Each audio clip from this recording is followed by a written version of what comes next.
So yun mga kabrando,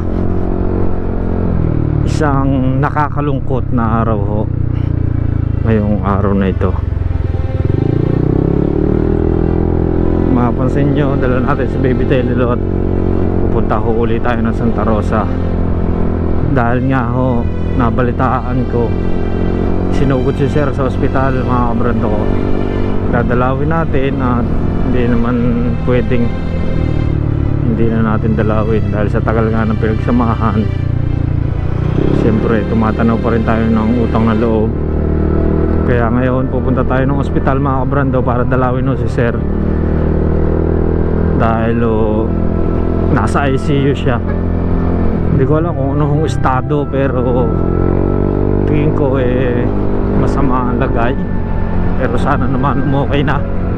Dahil kung matatandaan nyo mga kabrando, nakarang araw lang ay pumunta tayo para magpaalam, pero wala siya doon at nasa Cebu.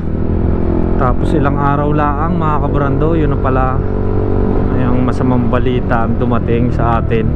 Nakausap natin yung mga kasama niya sa bahay na yun nga, sinugod daw siya sa ospital dahil nga nahihirapang huminga.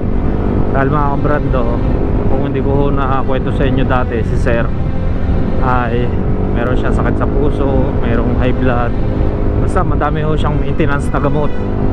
Sabi nila mga kabrando, si Sir daw ay nilagnat, pabalik-balik daw ang lagnat. Tapos nung kinagabihan yun nga, sobrang sama na ng pakiramdam, dinala sa ospital. Pero gusto ko lang din masilip si Sir. Kung nung nakaraan gusto nating masilip ang bahay, ngayon naman si Sir na gusto nating masilip dahil nasa ospital. Napaka workaholic niyan mga kabrando. Papasok, tapos pagka uwi ng bahay, hawak pa laptop at cellphone, trabaho pa rin. Parang sabi nga dati ho ng kanyang doktor, yung doktor niya ho sa puso, kailangan na niya magpahinga dahil nga makakasama sa kanya pagka napapagod tsaka stress. Yun mga kabrando, siguro yun yung isa sa pinakadahilan, yung pagkatutok niya sa sobrang trabaho. Minsan nga naiisip ko mga kabrando, sobrang tinututukan natin ang pagtatrabaho, yung talagang halos wala nang time tayo sa sarili natin. Oo, sumusweldo tayo ng maganda, pero hindi natin alam doon lang din mapupunta sa pagpapagamot natin. Ayun ho yung consequence ng pagtatrabaho natin ng sobra, na halos wala ka na talagang pahinga sa sarili mo. Hindi ka na makagala or makipagkita sa mga kaibigan, sa iyong pamilya. Wala na kayong mga banding halos.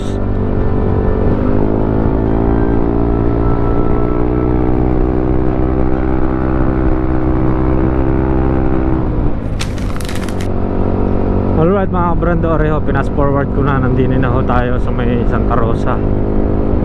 Dire-diretso na ho tayo sa ospital.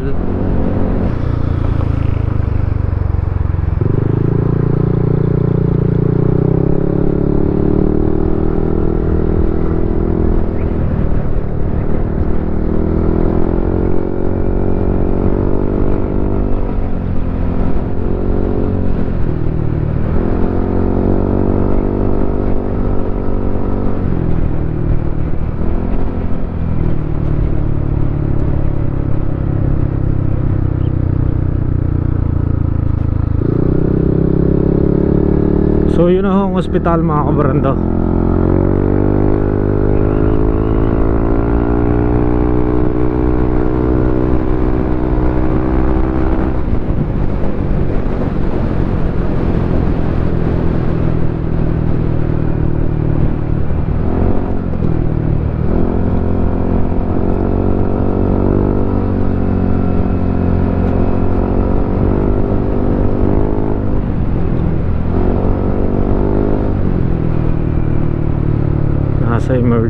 nasa ICU si sir. Yan ako, the medical city.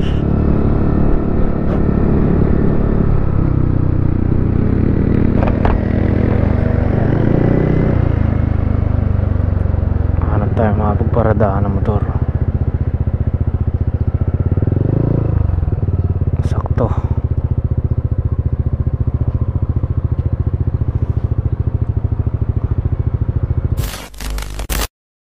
Okay yan mga kabrando, nandito na ho tayo sa ospital at hindi ko lang kung makukuha ng kuho, kung anong kalagayan ni sir, or kung makakakuha ko ng clip sa loob. Pero tatry ko ho mga kabrando. Gusto lang natin makakita si sir kung ano yung kalagayan niya.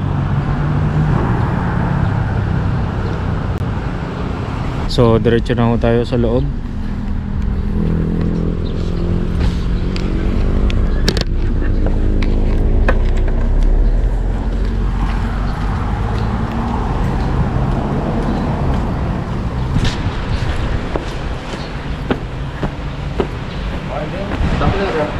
Hey.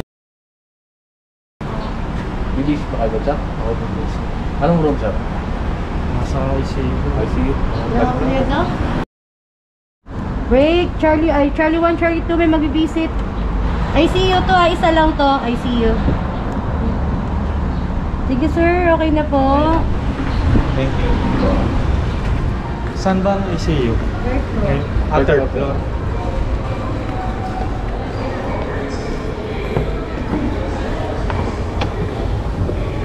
So yun, sa third floor daw ang ICU mga kabrando. Titingnan natin kung makikita natin si sir.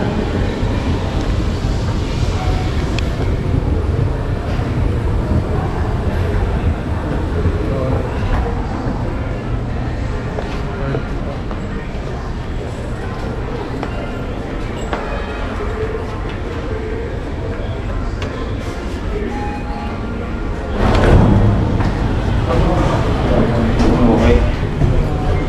Sa third tayo.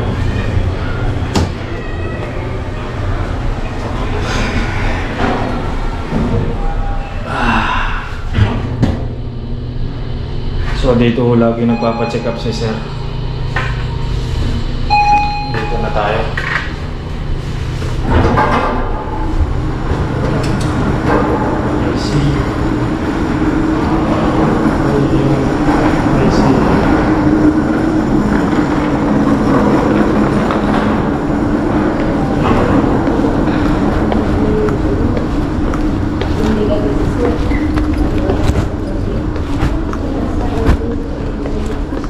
Kumusta si sir? Okay siya. Okay na. Andito na sa parang maganda yan. Tanga? Pasok ka?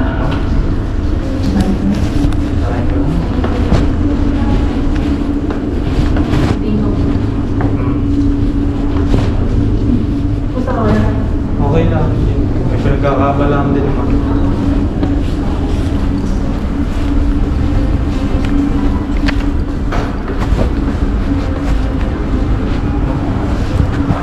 Kumusta sir?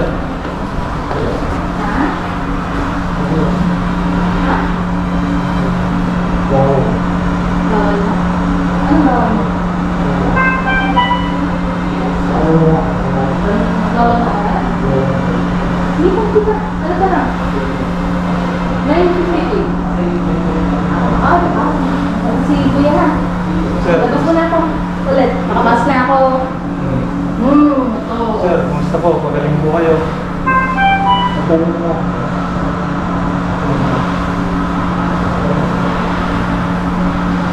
Medyo okay na po kayo? Okay na kayo? Ah.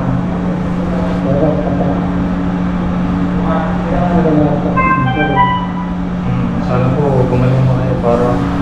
Pero huwag nyo na pong ano mo sa trabaho. Siguro po dahil po yun sa katatrabaho na siyempre dati ho, sabi sa inyo ng doktor na sa puso kailangan mo kayo.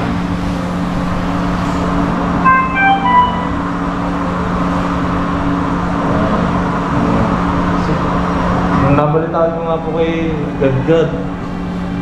Saka po kay Atuwe. Sabi ko, dadalaw ako.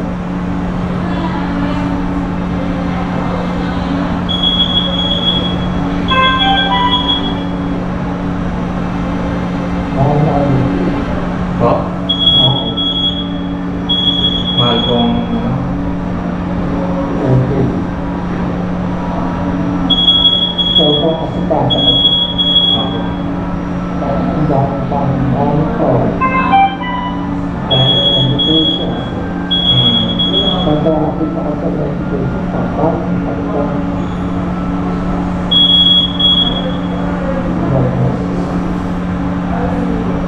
sabihin po, ano pong naramdaman niyo nung bago kayo magkalay? Sabi sa akin ni Gadgad, dahil nga po nagkausap kami, sabi niya parang alas 6 daw po ng hapon, pumunta kayo sa sasakyan, sabi niya papasok daw. Parang hindi niyo na po masyadong alam niyo ano po?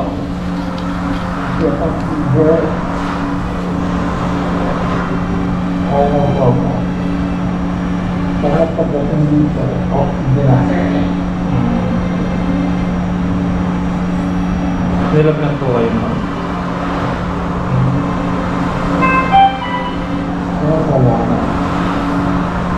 Kaya nga po sana tuloy-tuloy niya para po magpahinga din kayo. Siguro may stress pa rin kayo sa trabaho. Nabigla nga po ako nung binalita sa amin, kaya sabi ko pupunta ko kayo.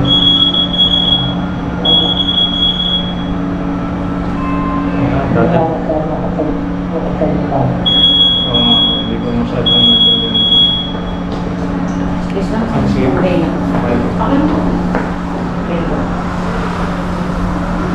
Sige po sir, magpahinga muna kayo. Dito lang po ako kayo na. Ano po? Sabi ko naman sa inyo, hindi ko naman kayo. Hindi naman po ako ganong klase ng tao na makakalimot. Magpahinga po kayo, sana po mag-pray kami ni Mrs. na bumalik na kayo. Po? Ano po? Nabawa. Ngayon sir, meron nga pala may nagkakabalaan kami ngayon mag-asawa. May tinda po kami shawarma, tsaka milk tea po, yung murang milk tea. Yun po pinagkakabalaan namin. Doon po sa aming sa Talisay. Ano po? Ayos naman po. Dito muna po ako sa labas. Kinarayin po. Pagaling po kayo. Ay, hindi na po ako. Yun nga, nakausap na natin si sir pero hindi pa masyado makapagsalita. Parang nahihirapan pa siya. Hindi ko masyado maintindihan ang kanyang nahihirapan din dahil kaya sabi ko lalabas na nga ako at pagka nagsasalita parang napopersa siya, parang kailangan niya ng pahinga talaga.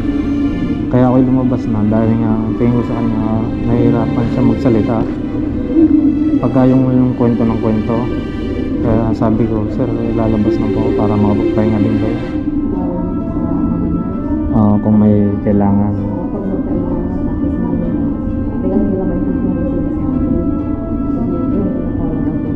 Ayo. Yung igaganto mo lang, saka mo maintindihan. Dahil kami kanina medyo magkalayo kaya hindi ko masyadong maintindihan ng ano. So yun, papaalam na tayo kay sir. At uwi na tayo.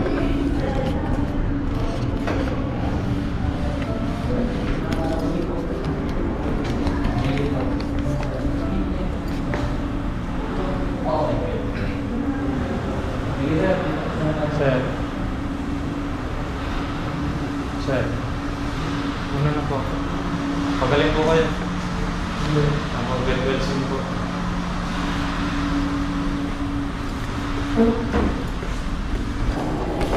Okay, so yun, hiling pa rin natin mga kabrando na yung paggaling ni Sir. Sinabi natin magpahinga na. Kailangan niya ng mahabang pahinga talaga.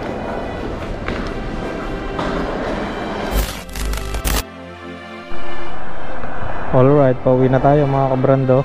At yun nga, nadalo na natin si Sir. We're praying for his fast recovery. Sana ho ay gumaling na siya para syempre, pero sinabi natin magpahinga na. Magpahinga ng kailangan niya talaga ng mahabang pahinga para bumalik yung kanyang lakas mga kabrando.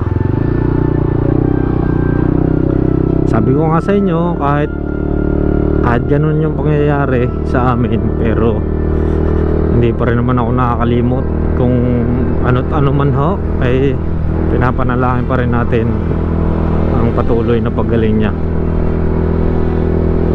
Nagkwentuhan kami ng saglit na oras lang at minsan nga hindi ko maintindihan yung iba niyang sinasabi. Okay, pauwi na tayo mga kabrando at yun lang. Sana yun pa rin ang ating panalangin, yung patuloy na paggaling niya at makabawi siya sa kanyang lakas. So yun, pauwi na ho tayo.